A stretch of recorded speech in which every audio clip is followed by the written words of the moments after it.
Hello, this is Simon Brew. I'm the editor of Film Stories magazine, and a very warm welcome to the Film Stories podcast. Come with me. And I show you how deep the rabbit hole goes. And movies that had stories. And the story just sucks them in. This is just the beginning. Stories. We would be honored if you would join us. Hello, and a very warm welcome to Film Stories with Simon Brew. I am Simon Brew. As always, that's absolutely everything you need to know about me. The aim of the podcast, though, well, the title gives it away. I'm here to talk of the stories of films, and I tend to talk about production stories, marketing stories, release stories, distribution stories, all those ingredients, really, that go towards making the films that we know and sometimes love. Just that, the films that we know and sometimes love. The films I tend to cover on this podcast, they lean more towards the mainstream than anything else. They're films I'm interested in or invested in to some degree. Try not to do snark. I try not to punch down. This podcast is a celebration of cinema and a real appreciation that somehow, throughout all the difficulties, films somehow get made. As always, thank you so much for listening and thank you for your time. First of all, if you like this podcast, there are a couple of ways. Well, there's three main ways you can support it outside of listening to it. You're listening to it. I'm very grateful for that. Thank you very much. If you like it so much that you want to put some coins in the pot, then if you head over to patreon.com/SimonBrew, that's where you can sign up for our Patreon and then you get the podcast early every week, pretty much every week. You also get it ad-free as well, and it just helps support the broader Film Stories project as well, costing you absolutely nothing. Well, if you want to subscribe to the podcast at your podcast home of choice, that's massively appreciated. Likewise, if you can leave ideally a hugely positive review, things like that are absolute gold dust for independent podcasts such as this. I hugely appreciate everyone who's done that so far. Also, there's Film Stories print magazine. So issue 46 has just gone on sale. At the point this podcast has been recorded, it is the UK's biggest film magazine. 168 pages this issue. We've gone absolutely mad on it. We also have Film Junior magazine for under 15s, a print film magazine for under 15s. Imagine that. Well, it does exist. You can find those at store.filmstories.co.uk. And again, I'll give these another plug. I'm sure I'll do it at the end of the episode as well. That's where you will find our new Blu-rays and also the UK's first Blu-ray release of the wonderful Bull Durham as well. Shall I jump onto that? I'm going to play you a clip. We'll come to the story of Bull Durham the other side of this.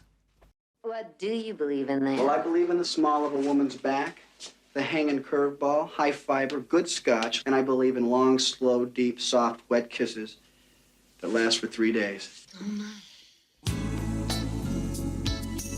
After 12 years in the minor leagues, I don't try out. Besides, I don't believe in quantum physics when it comes to matters of the heart.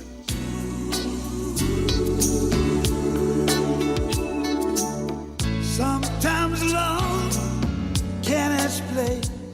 Have you ever been tied up in bed? Come on, fire one in here. This is ridiculous. I'm a professional. It still remains a mystery to me. What? That's hot. Any other man. Why one surrenders and the other runs away. But it's true. The rose goes in the front, big guy. This one directed by Ron Shelton, written by Shelton as well, and starring Costner, Susan Sarandon, Tim Robbins, Robert Wall and Trey Wilson. Now, the story of Bull Durham goes back to Ron Shelton. It's his directorial debut, and he outlined quite a lot of this in a really excellent book called The Church of Baseball. In it, he explored how he played baseball for 5 seasons in the minor leagues in the US. And this was in the early 1970s. It was a time he recalls enjoying enormously, but eventually he decided he wanted to move on and do something else. He gave an interview to Sports Illustrated, for instance, where he talked about while he was out on the road during his baseball career, he slowly, gradually, more and more became a movie fanatic. And also he used a lot of his spare time to start writing. He started putting his stories down and a spark was very, very slowly being lit. Now, separately, Tom Mount was a producer who was also involved in minor league baseball before he moved into film producing. This was in the early 1980s, and the pair's lives were soon to intertwine. But it was Shelton who started to get a degree of success. He was writing movie screenplays and he managed to sell a couple of them to the point where they got into production as well. One of them was Under Fire, a movie directed by Roger Spottiswoode, and then he reunited with Spottiswoode again for another of his screenplays entitled The Best of Times. That was a film starring Robin Williams and Kurt Russell. Meanwhile, though, he was scribbling away on what would become Bull Durham, his baseball script. And once he'd completed it, he sent that over to Tom Mount, and it was Mount who quickly replied saying, "I love it." He also said, not just "I love it," but he wanted to make it as well. And again, Shelton recounts the fact that these are words he's not used to hearing from movie producers. First of all, the fact that they love the work, but secondly, the crucial ones, that they really want to make it. He got a very, very quick answer back, and he had a producer involved. Now, Mount separately recalled to Sports Illustrated that Ron's first draft of Bull Durham wasn't quite there, but he added his second draft was extraordinary. It had Annie, the character ultimately played by Susan Sarandon, and she had a point of view and a voice. Crash, who would be played by Kevin Costner, got deeper, and Nuke, the role taken on by Tim Robbins, got wackier. Mount would go on to explain that the movie became about something other than baseball. He'd said, "I'd recruited Kevin Costner to be in a TV miniseries a year and a half earlier, but the network turned him down because he wasn't a star, but I felt that he was going to break out." So Kevin Costner was in the conversation fairly early on, and this was Kevin Costner before he'd had his superstar breakthrough. He'd appeared in films like Silverado at this point. He'd appeared in Lawrence Kasdan's The Big Chill and been cut out famously from the film. But casting-wise, Shelton told Mount he had a way to get to Costner, and Costner's star, the feeling, was beginning to rise at that point. Furthermore, Kurt Russell, who played minor league baseball, was contacted to see if he was interested in taking the lead role in Bull Durham, but his agent, it was, who said he was unavailable, and because Shelton had no direct way to get to Kurt Russell at that point, he had no other option, and so he was crossed off the list, and it's something Kurt Russell would lament many years later, arguing that he regretted not taking a role in the film, but his agent hadn't even got the script to it, by the sounds of it. Now, Costner was rising. I mean, there was also Kevin Reynolds' Fandango, which is terrific, the aforementioned Silverado. And this time, Shelton knew a junior agent who worked for Costner's company, or worked for the agency that was representing Costner. And he got the script to the junior agent and said, "We want Kevin Costner." The agent read the script, liked it, and agreed to get it to the actor. Now, at this stage, let's go back to Tom Mount, because he'd set up a production deal at Columbia Pictures. And in the mid to late 1980s, Columbia Pictures was a studio very much in flux. It would ultimately be taken over by the Coca-Cola company, and that would be a saga and a half for the studio. But at this point, it had hired an Englishman to head up the firm. This would be David Putnam, the Oscar-winning producer of Chariots of Fire, who was the new studio boss at Columbia. This was a revelatory moment in Hollywood as well. Here was an outsider from a different country coming to head up one of the big Hollywood studios. And, well, Putnam's tenure at Columbia Pictures did not last very long at all. He's talked about this extensively in interviews about the mistakes he made, but also he was rubbing up a lot of star talent the wrong way. He wasn't interested in playing the movie star game particularly, and he was out of his job at Columbia in under 2 years. He was said to be looking for prestige projects while he was there, though, and Tom Mount had his production deal set up at the studio just as this era was underway.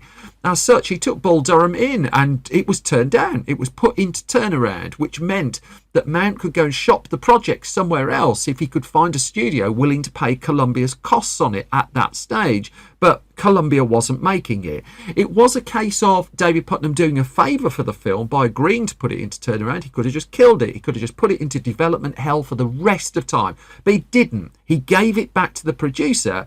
And so Tom Mount had to find another way to get this made. Not that necessarily he was telling all of the creatives involved the depths of the problems he was facing. Now, while this was going on, Costner read the script and loved it, and he wanted in. So he met up with Ron Shelton, a first-time director, remember, and he asked to audition. And Shelton just said to him, you don't have to audition. If you want the role, this is your role, you can have it. But it was Costner in this case who insisted on proving to Shelton that he couldn't just carry the lead character, but he could play baseball, that he could do the baseball scenes in the movie himself. And the pair would reunite on the mid-1990s rom-com Tin Cup, a brilliant film as well, I should point out.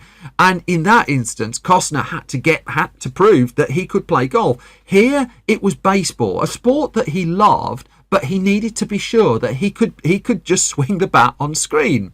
And there was another obstacle in the midst of all of this, because as much as Costner was gradually becoming more and more in demand, he also had another baseball film that was getting ready to go. Now, this was set up at Warner Brothers, and it looked a little bit further down the line as well. It was going by the name of Everybody's All-American, and it was to be directed by Taylor Hackford, who'd had a huge hit with An Officer and a Gentleman, amongst others. And Costner's senior agent at his agency wanted him to do Everybody's All-American. His junior agent was more interested in Bull Durham, but you don't need me to tell you how the ranking works there and who's ultimately making the calls. Also, it didn't help that the Warner Brothers picture was far more ready to go. It had the studio finance behind it, had the script closer to production, and also Costner was interested in that as well. And so Tom Mount knew that he needed to move quickly. It was very well known that there was this other competing project, and so he brought in another producer called Mark Berg to help shuffle things along. And then in the midst of all of this, Kevin Costner became a star.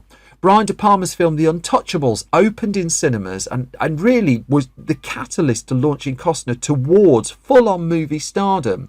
As a result of The Untouchables coming out and the strong reviews for the film and the fact that it was a box office hit, suddenly Kevin Costner was more in demand than ever. And his agents knew this. Now, Costner was still interested in Bull Durham. His agents were interested in other projects and getting lots of other offers, and so they came up with a little deal. His agents gave Mount and his team 30 days to secure the financing of Bull Durham and to make the film happen. Otherwise, Costner was going to do Everybody's All-American instead. Now, separate to this, Mark Berg and Ron Shelton were at the point where they were driving around scouting locations for the film. It was going to be a modestly costed production, and they knew that to keep it authentic, it had to shoot out on the road. The script by this stage had gone into Orion Pictures. Now, Shelton had done Under Fire with Orion Pictures, and also Kevin Costner had another film that was in post-production with the company that would be No Way Out. No Way Out wasn't released, but the early signs of it were pretty good. However, No Way Out was delayed because of the release of The Untouchables, that Orion figured were going to give the bigger film with the bigger marketing budget the head start, even though No Way Out was made first, and then hope to ride on its coattails. So this meant that Orion's other Kevin Costner picture was still a little bit of an unknown. And so the problem too within the studios, it didn't know if Kevin Costner could carry a film like this, or carry a film really, but also it had another baseball film it was working on. In fact, it had two. So it had done 8 Men Out with John Sayles. It had that on its slate to do, a terrific film too, and also it was working on a comedy baseball film that it was developing. So did it really want a third baseball film? Well, no, not really. And so Orion passed on the picture, and Orion, Tom Mount had felt, would be a really good home for it. It was a bit of a hammer blow that it didn't happen there. So the script then went around other studios, and the list of them passing was long. I mean, Universal Pictures had a chance to do it. They passed. 20th Century Fox had a chance to do it. They passed. All of these studios liked the idea of doing a Kevin Costner movie, but not that one. Now, they did get a little bit of currency with Paramount Pictures. Paramount was really interested for a while and had an executive in the studio who was really gunning to get it through and to get Paramount to make the film. But again, it went through the whole system at the studio, and the answer was no. And what Shelton felt was, because Costner had become a star, lots of studios were taking the meeting out of a courtesy. Who wants to offend the new rising star in Hollywood? But they had little intention of digging into their desk drawer and getting the checkbook out. Time was ticking on, and that was the problem. But they were down to 1 week left to set the film up, else Costner was going over to Warner Brothers. And by this stage, actually, his agents figured he was going to do the Warner Brothers film. There seemed little sign that Bull Durham could get the funding, could get off the ground. However, TriStar Pictures took a late meeting, and on this occasion, Kevin Costner went along and pitched the film with everyone as well. So he was in the room, and they pitched it, and Costner told them he needed a yes or no in 24 hours, else he was going to do a different film. And so the pressure was put onto someone else. And so the feeling coming out of that meeting was generally positive. TriStar agreed to call back the following day. TriStar did call back the following day and said no. They turned the film down as well, and that looked like the last logical hope. This was on the last day now, and they were devastated. By this stage, Tom Mount, Ron Shelton, Kevin Costner, they just thought this wasn't going to happen. And the problem they were coming up against now was the lack of foreign sales. Now, by foreign sales, I mean box office outside of America. There was a feeling that baseball films only played in America. Baseball, by distance, is most popular in the States. Could a baseball movie travel and make money outside? Well, it was just a long shot, really. And that, for TriStar, for instance, was the absolute deal breaker in the end. And so they were licking their wounds as they went into the afternoon of the last day. And then, I mean, it's such a movie story, isn't it? They got a phone call. Remember Orion Pictures? Orion Pictures suddenly wanted to do Bull Durham. It was a shock. Nobody really saw the phone call coming. But the problem was, then they had to do the deal that very day, else they'd lose Kevin Costner. Now, the reason Orion had changed their mind, they learned fairly quickly, was No Way Out had come out that morning. That was the day of No Way Out's release. The reviews for No Way Out had been strong, and Orion's tracking was suggesting they had a hit. And here they had an opportunity to get Kevin Costner for another film, but they had to do it that day. This was a case of the initial deal had to be done on the Friday. The rest of it just had to be turned around over the weekend. And the film, because Costner's schedule was filling up at this stage, well, that was due to start in 6 weeks as well. And there was no cast apart from Costner. There was a crew. I mean, they'd gone around scouting locations to try and get this making. The deal was done. A budget of $8.5 million was agreed. Costner agreed to do Bull Durham. He passed on the Warner Brothers film. And now there's a first-time director who got 6 weeks to get into the mindset of making his own film. And so his first idea was to get acclaimed director of photography, John Alcott, in to do the film. This made sense too. He'd been working with Costner on No Way Out. He'd done Under Fire, but crucially he'd worked with people like Stanley Kubrick on 2001: A Space Odyssey and Barry Lyndon as well. But it was after filming completed on No Way Out that Alcott took a holiday to France, which is where he suffered what turned out to be a fatal heart attack. And so Shelton had to look elsewhere. And that's where Charles Minsky's name bubbled up. He'd been shooting the TV series Amazing Stories, the Steven Spielberg-backed series, you might remember. He'd been recommended to Shelton. And Shelton also reconciled that as well as being a good cinematographer, Charles Minsky would be fast. If you're working on TV schedules, then you're going to be able to jump to an independent movie reasonably comfortably, and you'd be able to work at some degree of pace as well. Because even though Orion was backing the film, it was still an independent movie. I'll come to a little bit more on that just shortly.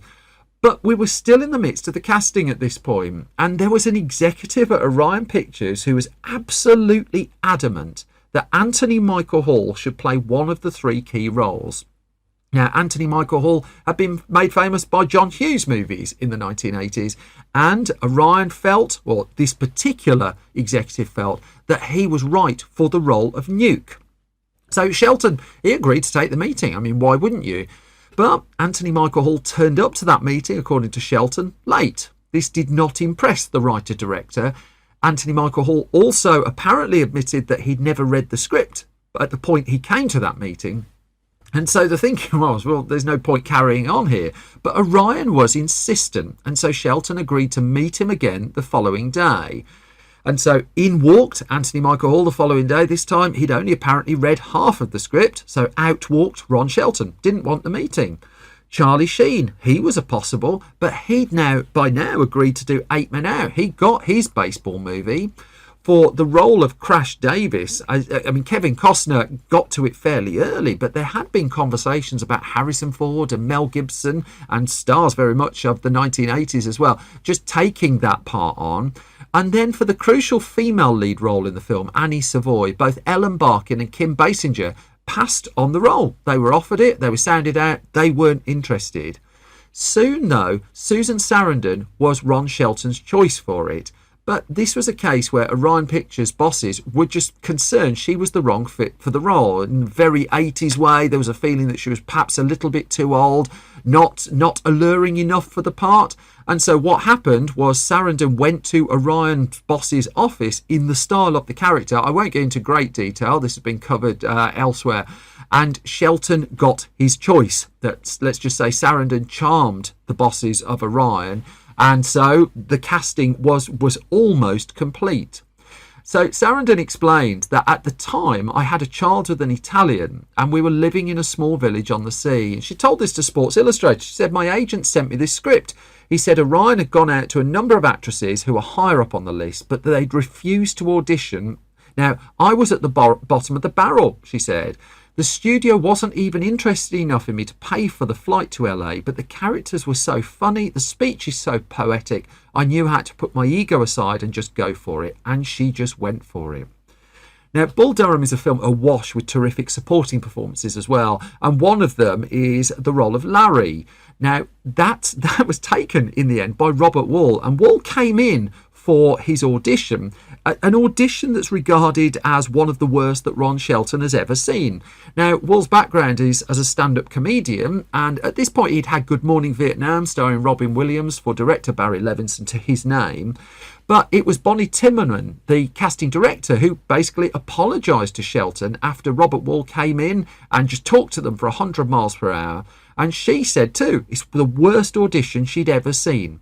Shelton offered him the role. It was one of those instances where he could see the audition didn't work, but he could also see the character in front of him. He could see that Robert Wuhl would do things and bring things to the performance and to the role that he just couldn't write down on a script. Now, Tim Robbins had at this point got the mighty, mighty, mighty Howard the Duck to his name. What a film and a treat that is. And he too was due to join the ensemble of 8 Men Out. But crucially, this case, he hadn't fully committed to it. And so Tim Robbins, his audition for the role of Nuke went well enough that this was the final part of the casting jigsaw, the 3 key roles in place, and Robbins was duly hired to complete the ensemble. Now, Orion wasn't enamoured fully with all of the casting choices, but it goes back to the fact that this was still an independent movie, and this was a crucial in the production of the film, that the deal that Orion had negotiated was called a negative pickup. Now, what that meant was that Orion wasn't directly funding the film. From Orion's point of view, it wasn't directly liable for it either. But instead, it had agreed to buy the film once it had been completed. So the risk wasn't on the studio, but what it meant that Mount and his team could do was they could go and secure funding, they could secure the loans, because they had the note from Orion saying, if we get this done, we're going to pay for it all. And so they could raise the finance for it that way. And it meant they could shoot the film as an independent movie out of the studio system. And it reduced, but though didn't eliminate altogether, the micromanaging that often comes with a studio production. Because even though Orion wasn't paying up front for the film, boy was Orion going to have a bit of a say.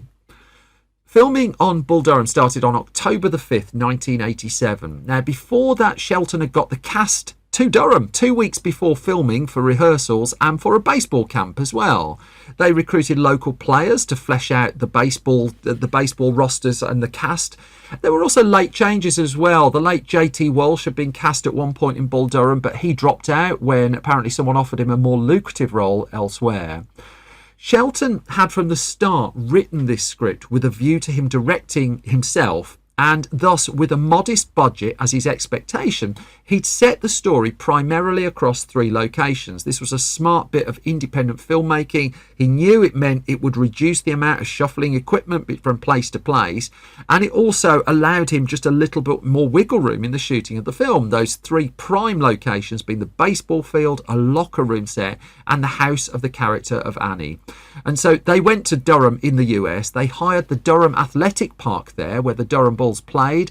They painted it a different colour. This would cause some contention because at the end of it, they needed to paint it a different colour again, had run out of money to do so, and it was only through some savvy insurance work and a bit of luck they were able to afford, in the end, to get the money to repaint it as the owners of the park had wanted. They needed to pack out a baseball stadium, though, for certain key scenes in the film. And so they needed to find a whole bunch of extras. And you have to look closely, I think, when you're watching Bull Durham, because if you look at the crowd at the Durham Athletic Park that we see, it was being recruited in from a Pink Floyd concert that was playing nearby. That after a little bit of negotiating, after the gig, the band invited the audience to the park and just said, you're going to be extras, you're going to be in the background of a movie, and people turned up. But it's people who turned up who'd been at a Pink Floyd concert all night and were suitably worse for wear in one or two different ways. Look closely at some of the background if you don't believe me. Now, going back to Shelton's book, he's remarkably candid in there about being a first-time director. It's a really interesting read, and he talked about the one day where he exploded, metaphorically, on set. And it was when Mark Berg, one of his producers, had talked to Susan Sarandon about her performance, and without Ron Shelton knowing, it would be fair to say from the description that he puts down in his book that he completely lost it. He enforced the fact that Berg should not be talking to actors about performance, although he does note that even though there was degrees of anger on that day, I'm putting this very lightly, they still remained friends and they're still working on projects decades down the line.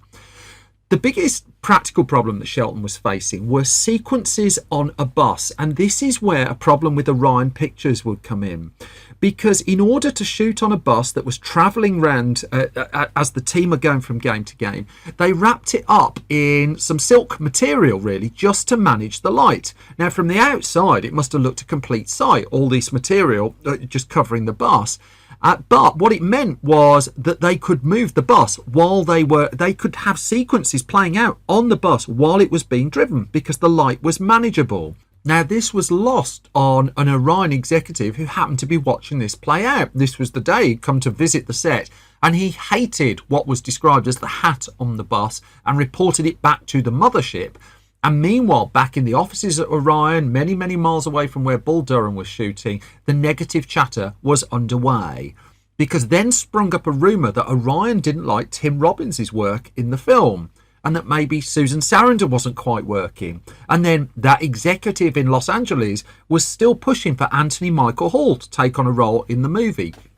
There was discontent in the corridors of Orion, and Shelton gradually became aware of this, but felt he had no choice but to keep going. He just kept his head down. But in the end, after 2 weeks of shooting, it came to the point where something had to give, and Shelton began to understand that the studio wanted a sacrifice, that he clearly wasn't changing the cast, and so without his consent or knowledge, Ron Shelton's director of photography, Charles Minsky, was fired, was removed from the project. There'd been no problem Shelton had had with his work, but he just didn't have the power to stop his departure. And so in came a fresh cinematographer by the name of Bobby Byrne, a really awkward situation that Shelton realised he had to make the best out of. And so he was the one who delivered the news to Minsky, who was devastated, as you would expect. And the same night, he ended up taking Bobby Byrne out for dinner. And Byrne had no idea he was coming in as a replacement for someone who'd been fired. And so it was an awkward situation all round, and over the course of a dinner, they sorted it out in the end. But it was a very difficult point in an already taxing production. Then, one night, Ron Shelton took a call from the head of Orion saying they didn't like Kevin Costner, that they felt he was wrong for the role, and maybe it was time to pull the plug on the picture altogether. And with Shelton presumably absolutely shell-shocked at the news coming to him from the other end of the line, that's when he heard Kurt Russell killing himself laughing and realised the whole thing was a prank. Shooting would wrap up in the end on November the 30th, 1987. Now, Shelton's cut of Bull Durham led to him losing a couple of scenes he clearly didn't feel working. That much is as per normal. And the first rough cut screenings took place, and the comedy they felt was working, and more screenings were being put on, and the film kept being refined to the point where Shelton was ready to show it to Orion. And he showed it to the boss of Orion, Mike Medavoy, who watched the film and walked out and left it a day. And then he got in touch with Ron Shelton and just said he liked it. And he asked what Shelton wanted to change, and Shelton talked about a scene that had been set in a brothel, and he just thought he got the location of this wrong, and if he could change one more thing, that would be it. He'd shoot it in a bar or something instead and just change the undercurrents of the scene. And Medavoy said, yeah, go and do it. Medavoy was believing in the picture, and Shelton, encouraged by this, went and refined it again. But they were putting test screenings on of the movie as well, and these were not going well at all. The scores coming back from test audiences just weren't very good. No matter how many different ways Shelton cut the film, the test screening scores just were not really improving. They were relatively flat, and they were just puzzled. What on earth is going wrong here? And in the end, what Mike Medavoy went with was his gut. That he decided that, test screenings be damned. We've tried this many different ways, but we're all sat in a screening room watching the film, and we think it works. And so let's put it out. Let's try it. And the film was duly scheduled for a June the 17th to the 19th opening weekend in the US, costing $9 million to make and opening in a pretty respectable 6th place with a $5 million opening weekend. Now, this was off the back of reviews that had been really, really, really positive. I mean, this was Kevin Costner's star rising again. Even at the point that the film was released, the critical response was pretty tremendous, not least the performances of the three leads. One or two people pushed back on it, but over time it's come to be regarded as a very, very, very special sporting film, but with a lot more going on under the surface.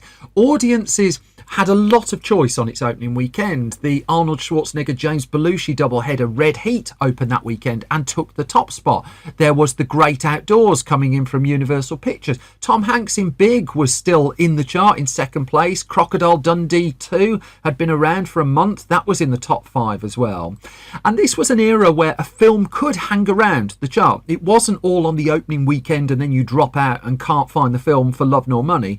And what Bull Durham did is that remarkable thing that very rarely happens. On its 2nd weekend, it increased its business. The word of mouth was starting to spread, and 5.1 million in its 2nd weekend, as Who Framed Roger Rabbit opened against it, was a real achievement.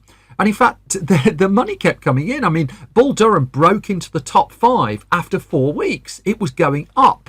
And it was only after a run in US cinemas that took, I mean, it played for nearly 30 weeks in US cinemas, accruing $50 million in business. And this was a very, very solid hit. Thank you very much. A hit that ignited Kevin Costner's career still further and would be the start of this trilogy of baseball films that, if I could get the rights to, I'd put just in one box set altogether. What's interesting about Bull Durham 2 is the legacy of it, that it's now regarded as the most authentic. I think I've seen it a couple of times listed as the most authentic baseball film, that it captures so much about the sport, but in a quite a universal way as well. But the story nearly took on another chapter, and sort of did, as Shelton admitted that he had thoughts about making a direct sequel to Bull Durham. And he tried to work out where everyone would be, what the characters would be up to. And in the end, he decided to walk away from it and let the film in its state stand. I think that was quite a wise decision as well. But it would be nearly a decade later, he would turn his attention to another film, which would be 1996's Tin Cup, with completely different characters, but this is a rom-com starring Costner and Rene Russo, and as Shelton reasons, this is what happens when the character played by Tim Robbins in Bull Durham just gets that little bit older. Tin Cup is a tremendous film. Bull Durham, I just think, is pretty much a masterpiece. And for a first-time director as well, having to battle against all sorts of problems, not really problems he could do an awful lot about. I mean, I think you can call that one a very, very, very solid and much respected hit. And that brings to an end this latest episode of Film Stories. As always, thank you so much for listening and thank you for your time. One last plug, our 2 Blu-rays. I love physical media. I'm really chuffed we managed to put these Blu-rays together. The Blu-rays of No Way Out and Bull Durham, and also our previous Blu-ray of Sneakers, are all available on our online store, store.filmstories.co.uk. Then, if I've not bored you completely, you can find more from me on Twitter and Blue Sky at Simon Brew. You can find more from Film Stories at Film Stories. We're at youtube.com/Film Stories, facebook.com/Film Stories Online. The Patreon again is patreon.com/Simon Brew. And I've got news coming of another live show in London towards the end of November. If you keep an eye on the Film Stories website, we'll have more on that very shortly. You can find that at www.filmstories.co.uk. For now, I'm going to leave you in peace. I'm going to go and watch another load of films, most of them with Kevin Costner in, I'd imagine. Thank you for your time and thank you for listening. The most important thing, as always, is you all stay safe and well. I will be back soon with another bunch of film stories. You all take care. Bye-bye.